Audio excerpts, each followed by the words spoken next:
Hi everyone, this is Andrea with Chiquettes, and today I'm going to do a quick tutorial to show you how to create a 3D nail art look using just soak-off gel polish and a dotting tool or a brush. So this is a look that I created. It's sort of an industrial look, and it looks a little bit like diamond plate, but you can see that the little effects there, stick up off of the nail. So I'm going to show you how I did this, and it's actually pretty simple, and I used my dotting tool since that's what I'm comfortable with. You could also use a brush, whatever you are more comfortable using. So I'm going to demonstrate this on a swatch stick here, and I already prepped this with 2 coats of, this is Gelish. It's called Let's Hit the Bunny Slopes. This is a color from their Snow Escape collection, and I applied 2 coats to this swatch stick. Next, I'm going to take my dotting tool, and I put a little bit of this polish onto a piece of wax paper, and I'm going to just pick up a little dot and start drawing on my pattern. And this is just sort of a random crisscross pattern.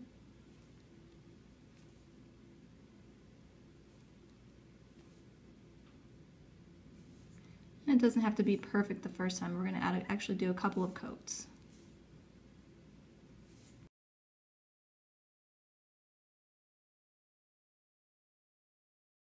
Okay, so you can see I have the first coat of the pattern there, and what I'm going to do now is just cure this in my LED lamp for 30 seconds. Okay, my swatch stick is done curing, and I'm just going to repeat that process 2 or 3 more times until I get the desired height.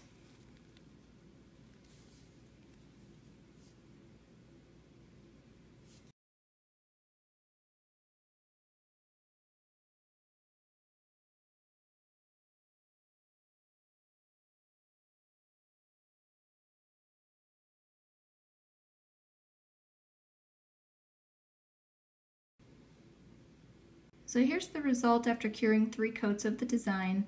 I actually dropped my swatch stick upside down in the lamp, so it looks a little messed up, but that's okay. You get the idea here. It has a nice texture, so I'm pretty happy with that. The next step is to apply a top coat, and I actually am going to use a matte top coat. This is the Gelish Trends. This is the mini matte Top It Off, and I'm going to apply this over top of my pattern here.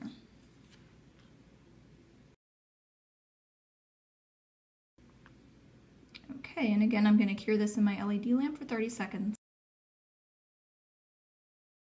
Okay, my top coat is done curing, and now I'm going to take a lint-free alcohol wipe and just wipe off the tacky layer.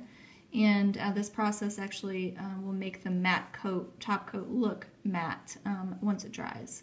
So I'm going to let this dry for just a few seconds. So this is the final result once the matte top coat is completely dry. You can see it has a nice textured look. So this technique can actually be used to create a variety of different patterns. It doesn't have to be the pattern that I just showed you. These are some samples that I was working on, so just to show you, I also attempted some swirlies, and then I attempted some dots in a straight line. And then on this black one here, I used a black polish, and I drew on a pattern over top of the matte top coat, and then I stuck some foil to it. So that was kind of a neat look. It's a little bit of an embossed look. So the possibilities are endless with this. I also want to talk to you real quick. You may be wondering then, well, how do I remove this? Is it more difficult to soak off? So what I would do to soak this off is actually take a nail file and really file that texture down before soaking off, and you shouldn't have a problem at all with removal. So I hope you enjoyed this tutorial, and I hope you have fun playing with this new technique.